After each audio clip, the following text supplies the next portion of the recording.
Hello students. इससे पहले की क्लास में हम इमाइल दुर्खीम के श्रम विभाजन के सिद्धांत की बात कर रहे थे। श्रम विभाजन के सिद्धांत की व्याख्या के समय हमने देखा कि सामाजिक एकता की अवधारणा और उसके आधार पर ही श्रम विभाजन के सिद्धांत को स्पष्ट किया जा सकता है। जब सामाजिक एकता की बात आती है तो हमने देखा था कि सामाजिक एकता दो प्रकार के कानूनों से प्रभावित होती है। दमनकारी कानून जिनके सार्वजनिक कानून होते हैं, जो व्यक्ति और राज्य के संबंधों का नियमन करते हैं और जहां सामूहिक हितों को अधिक महत्व दिया जाता है। दमनकारी कानून भी दो प्रकार के होते हैं, जो दंडकारी कानून और व्याप्त कानून। इनके बारे में हम पूर्व में पढ़ चुके हैं। इसके अतिरिक्त प्रतिकारी कानून होते हैं, जो कि व्यक्तियों के पारस्परिक संबंधों में जो भी असंतुलन उत्पन्न होता है उनमें सामान्य स्थिति पैदा करने के लिए लागू किए जाते हैं, जैसे दीवानी कानून है या व्यावसायिक कानून है या और कोई प्रशासनिक संवैधानिक कानून है। तो दोनों प्रकार के कानून दो प्रकार की सामाजिक एकता और दो प्रकार की जीवन शैली के द्योतक होते हैं, वो परिणाम होते हैं। तो जो दमनकारी कानून है वो समानता का प्रतीक है, जिसके द्वारा जो भी उत्पन्न होती है एकता उसे हम यांत्रिक एकता कहते हैं। और प्रतिकारी कानून विभिन्नता और श्रम विभाजनों से उत्पन्न होता है, जिस प्रकार की एकता को स्पष्ट करता है उसे हम सावयवी एकता कहते हैं। तो इस तरह से हमने इससे पहले की क्लास में यांत्रिक एकता के बारे में पढ़ा था, और जो कि सरल और प्राचीन आदिम समाजों में पाई जाती है, जहां पर समूह के सदस्यों की जीवन शैली में समानता होती है, परिस्थिति और भूमिकाओं में समानता होती है, और बहुत सारे आवश्यकताएं उनकी जो होती हैं वह सीमित होती हैं, समान होती हैं। उनमें आपस में एक दूसरे पर जनमत का नियंत्रण होता है, या धर्म का या परंपरा का, समाज का निर्णय होता है, और आंख मूंद कर व्यक्ति उन परंपराओं का, उन विचारों का, या जो भी उनके समाज में जनमत है उसका निर्वाह करता है, अपने कर्तव्यों का पालन करता है। ये हमने इससे पहले की कक्षा में पढ़ा था, जिसमें यांत्रिक समाज की विशेषताओं पर भी हमने चर्चा की थी। दूसरे प्रकार का जो एकता का उल्लेख किया था दुर्खीम ने, क्योंकि दुर्खीम ने कहा समाज तो सामूहिक आत्मा है और जो प्रत्येक व्यक्तिगत आत्मा के भीतर मौजूद रहती है, और इसी सामूहिक आत्मा के कारण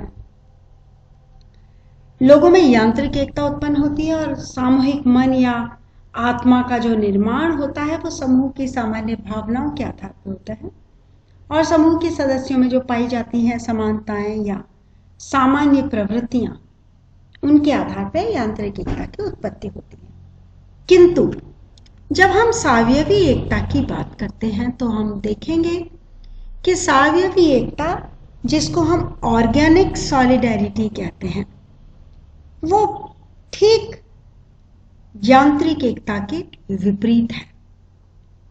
यांत्रिक एकता के विपरीत क्यों है? क्योंकि यह यांत्रिक एकता की तरह सरल समाजों में नहीं पाई जाती, प्राचीन समाजों में पाई जाती है। यांत्रिक एकता की तरह जटिल समाजों में नहीं पाई जाती, यांत्रिक एकता की तरह सरल समाजों में नहीं पाई जाती, बल्कि जटिल समाजों में पाई जाती है। यांत्रिक एकता की तरह प्राचीन समुदायों में नहीं पाई जाती, अविकसित में नहीं पाई जाती, बल्कि आधुनिक और विकसित और औद्योगिकृत समाजों में पाई जाती है। इसी तरह से जो आदिम समाजों में दमनकारी कानून पाए जाते थे, जिन्हें सामूहिक मन या चेतना से जोड़ा जाता था, तो ऐसे कानून व्यक्ति को समूह के साथ प्रत्यक्ष रूप से जोड़ते थे। पर आधुनिक समाजों में क्योंकि श्रम विभाजन अधिक पाया जाता है और विशेषीकरण प्रधान रूप से पाया जाता है, तो उनमें भिन्नताएं बहुत अधिक पाई जाती हैं। अब ये भिन्नताएं क्या करती हैं? ये भिन्नताएं समाज में व्यक्तिगत स्वतंत्रता को बढ़ावा देती हैं और सामूहिक चेतना की भावना को कमजोर कर देती है।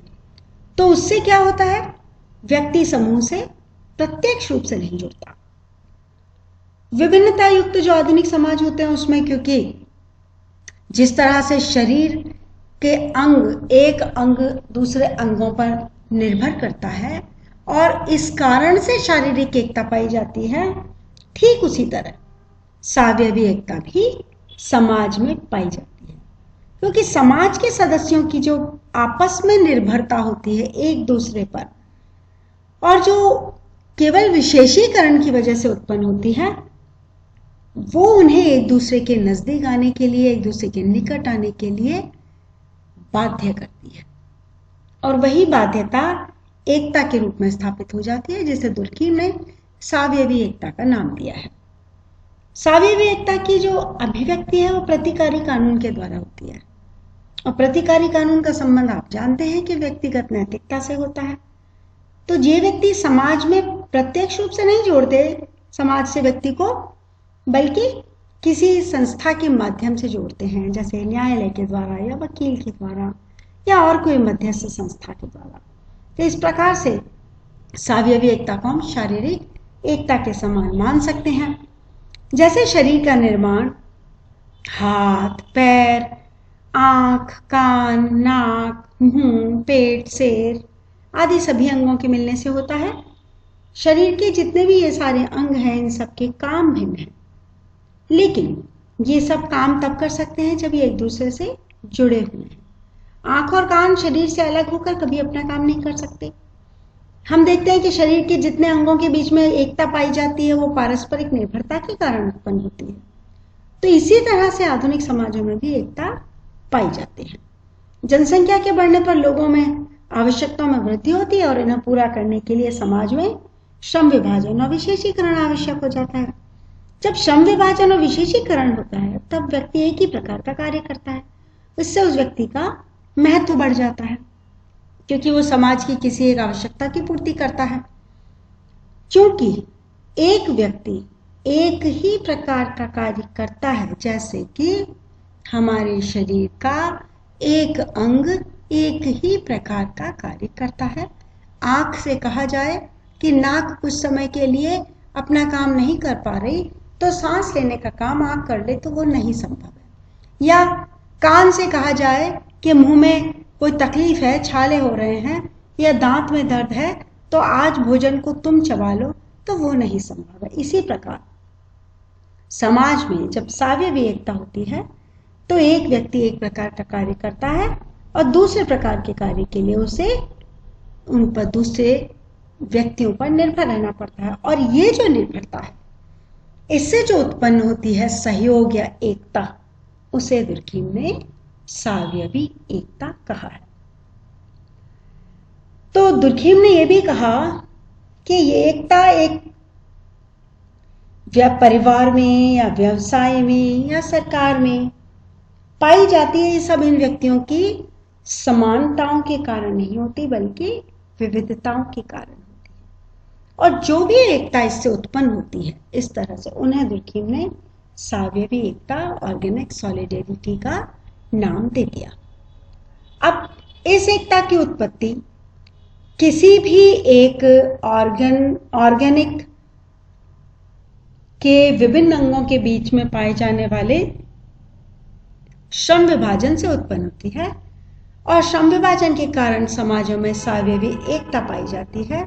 तो दुर्कीम कहते हैं कि प्रतिकारी कानून इसी एकता को प्रकट करते हैं, और इसी एकता को प्रकट करने के कारण उन्होंने कहा कि श्रम विभाजन से उत्पन्न सावयवी सामाजिक एकता ही वास्तव में श्रम विभाजन का प्रकार है।